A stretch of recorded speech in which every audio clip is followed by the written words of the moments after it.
Viewers, welcome on my channel.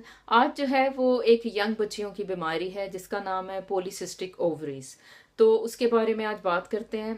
ये जो मसला है ये बहुत ही कॉमन है और यकीनन आपके इर्द गिर्द कोई ना कोई जो है वो यंग लड़की इसका ज़रूर शिकार होगी।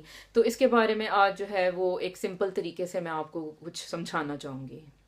अच्छा व्यूअर, सबसे पहले इसकी अलामात देख लेते हैं कि पॉलीसिस्टिक ओवेरियन सिंड्रोम जो है या पीसीओएस जो है उसमें क्या अलामात ज़ाहिर होती हैं। इसमें सबसे पहली जो अलामत होती है वो जो लड़कियों का जो एक माहाना निज़ाम होता है उसका जो है इरेगुलर हो जाना। यानी वो आपको पता है कि एक बच्चियों का या बल्कि जो फीमेल्स हैं उनका एक माहाना निज़ाम होता है हर मंथ में।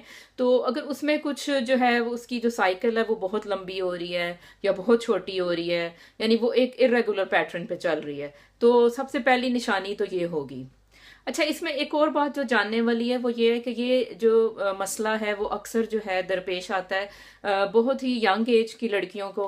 जैसे वो तकरीबन होंगी जैसे 17 साल, 18 साल, 16 साल की बच्चियों को भी ये हो सकता है। और जो अर्ली 20s है यानी 21 साल, 22 साल, तो इसमें जो है ना ये ज़्यादा चीज़ ये देखने में आती है। लेकिन ये आगे भी फिर आगे स्ट्रेच कर सकती है, यानी 30 साल की उम्र में भी ये हो सकती है और मतलब 28 साल की उम्र में भी हो सकती है। अच्छा व्यूअर्स, इसमें जो जो बच्चियां इस चीज़ का शिकार होती हैं उनका जो है वज़न भी वो काफ़ी ज़्यादा होता है। एक ये भी एक निशानी होती है इस चीज़ की। चेहरे पर बाल आ जाना ये भी जो है इसकी एक अलामत में से है और जो कि काफ़ी जो है वो मुसीबत का बायस बनती है बच्चियों के लिए। अच्छा, सर के बालों का झड़ना और इस हद तक झड़ना कि वो तकरीबन गंजेपन का सा शिकार हो जाना, ये भी इसकी अलामत है। पर बहुत ज़्यादा दाने होना ये भी इसकी अलामत है।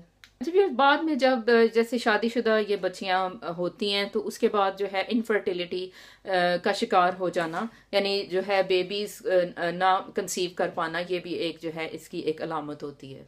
व्यूअर्स, इसमें एक बात समझने की है कि ज़रूरी नहीं कि इसमें से जो सारी अलामात हैं वो सब लोगों में हों जिनमें पीसीओएस की बीमारी है। क्योंकि कुछ में हो सकता है कि सिर्फ वज़न बहुत ज़्यादा बढ़ जाता है जिसकी कोई वजह समझ नहीं आती, या मेन इसका जो अलामत है वो यही होती है कि जो उनका माहाना निज़ाम है वो बिल्कुल इरेगुलर हो जाता है, वो बाकायदा नहीं रहता, वो बिल्कुल बेकायदा हो जाता है। तो ये सबसे मेन जो अलामत होती है वो ये है।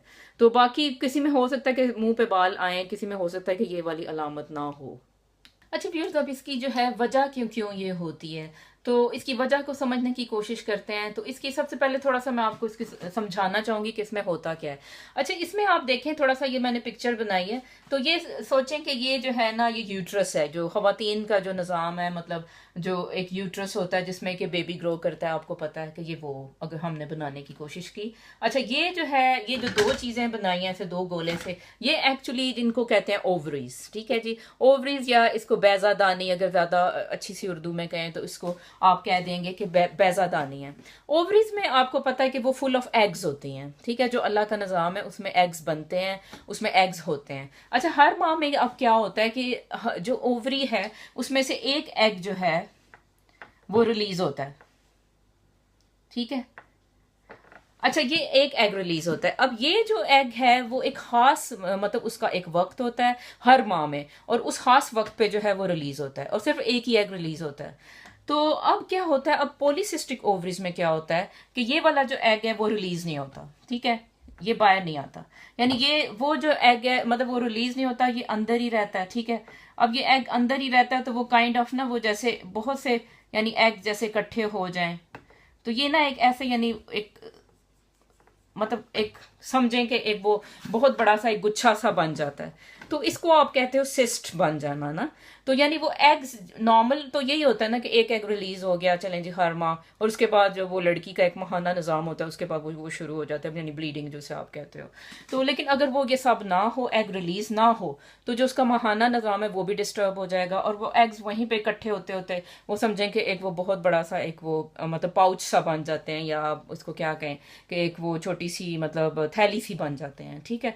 तो इस कंडीशन में जो है ना ये जो हमारी है, हम जो बात कर रहे हैं बीमारी, वो हो जाती है पॉलीसिस्टिक ओवरीज जिसको कहते हैं। अच्छा व्यूअर्स, इन बच्चियों में ये देखने को आया कि इनमें जो है वो इंसुलिन बहुत ज़्यादा मिकदार में होती है, और दूसरे नंबर पे जो है इनमें इंसुलिन रेजिस्टेंस होता है। यानी इसको मैं समझाने की कोशिश करूंगी कि ये क्या चीज़ है।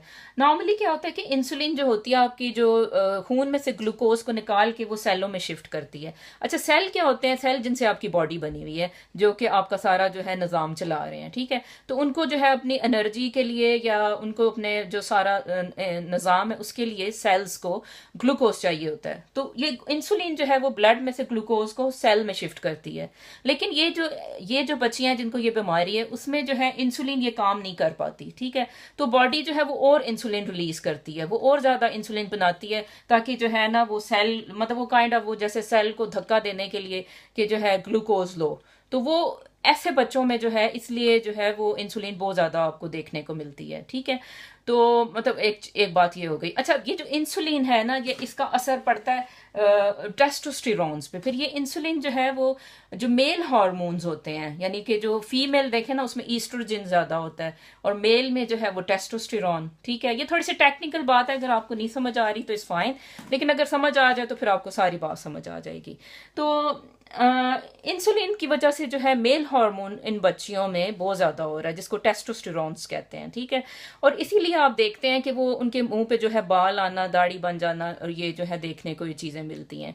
तो अब हमने दो चीजें लर्न की, एक तो इनमें इंसुलिन ज्यादा है और एक तो टेस्टोस्टेरोन ज्यादा है। ये दो चीजें बस याद कर लें, बाकी बेशक जो है वो आपको इंटरेस्ट नहीं है तो रहने दें। तो व्यूअर्स, इनको जो जब आप ट्रीटमेंट के लिए कहते हैं इन बच्चियों को, तो सबसे पहले उन्हें यही एडवाइस की जाती है कि वो अपना वजन कम करें, ठीक है। यानी लाइफस्टाइल थोड़ा चेंज करें, ठीक है। और दूसरे नंबर पे जो है हेल्दी डाइट लें, और उसके अलावा उन्हें सजेस्ट किया जाता है कि 5 जो है मील्स आपने लेने हैं, यानी दिन में। यानी ये नहीं कि भाई 2 मील लें और वो बहुत ज़्यादा पेट भर के लें, तो उसको डिवाइड कर लें, यानी आपने 5 मील्स लें और अपना जो है वजन कम करें। तो इससे भी जो है देखा गया कि इससे वजन ही कम करने से जो है वो काफी ज्यादा उनकी जैसे अब मतलब जो। अच्छा व्यूअर्स, इसमें जो है हमने सबसे पहली बात देखी कि इन बच्चियों का जो है वो माहाना निज़ाम जो है वो बेकायदा है, यानी रेगुलर नहीं है। तो अब इसमें जो बच्चियां जो जिनकी शादी नहीं हुई, गैर शादीशुदा जो हैं, उनको जो है माहाना निज़ाम बाकायदा करने के लिए दवाई दी जाती है। उसको जो है वो कुछ भी नहीं होती, वो यही जो कॉन्ट्रासेप्टिव पिल्स होती हैं, यानी जो कि मतलब वैसे दी जाती हैं आपको प्रेगनेंसी को से रोकने के लिए। तो वही वाली जो है गोलियां, वो हार्मोन्स होते हैं एक्चुअली, तो वो इन बच्चियों को दिए जाते हैं। तो ये हो गया उन बच्चियों की बात जिनमें जो है वो जो है शादी नहीं हुई भी, ठीक है। अच्छा, दूसरी बात जो हमने देखी वो ये है कि जो इंसुलिन है वो बहुत ज्यादा है इन लोगों में, ठीक है। तो अब आप देखते हैं कि मतलब अब उसको कम करने के लिए, इंसुलिन को कम करने के लिए जो है ना, अब इन लोगों में जो है ना एक वो ज़ियाबतीस वाली दवाई दी जाती है जिसका नाम है मेटफॉर्मिन। अच्छा, ये भी समझने की बात है, क्योंकि अक्सर लोग परेशान हो जाते हैं कि ये शुगर की दवाई इन्होंने हमें क्यों दे दी है। तो ये इसीलिए दी जाती है क्योंकि इस बीमारी में भी जो है ना वो इंसुलिन बहुत ज़्यादा है, तो आप उसको जो है कंट्रोल करने के लिए जो है ना वो शुगर की ही ये एक गोली है, वो आप देते हो इन बच्चियों में यानी। अच्छा, अब जो शादीशुदा लड़कियां, ज़ाहिर आपको पता है कि फिर वो ज़ाहिर उन्होंने प्रेगनेंसी करनी है और ज़ाहिर बेबी करना है, तो उसके लिए जो है उन्हें जो है वो ओव्यूलेशन के लिए जो है दवाई दी जाती है। अब ओव्यूलेशन से क्या मुराद, जैसे मैंने शुरू में कहा था कि इसमें एग रिलीज नहीं होता, वो एग्स एक ही जगह इकट्ठे होते होते पाउच बन जाती है। तो उसमें इन बच्चियों को जो है फिर वो एग को रिलीज करने के लिए एक दवाई दी जाती है जिसका नाम है क्लोमिफेन, या कुछ भी हो सकता है इससे भी कोई रिलेटेड सा कुछ भी और वो दे सकते हैं, लेकिन ज्यादातर जो है क्लोमिड या क्लोमिफिन जो होती है वो यही दी जाती हैं दवाइयाँ। तो ये आपने आज लर्न किया कि जो है ये पॉलीसिस्टिक ओवरीज जो है इसके बारे में, ठीक है। तो आई होप कि आप लोगों को ये वीडियो पसंद आई थी, थोड़ी सी टेक्निकल थी, लेकिन अगर आप इसको डीप से समझना चाहते हैं तो ये मेरा ख्याल है कि आपको इस वीडियो से काफ़ी हेल्प मिलेगी। Thank you so much.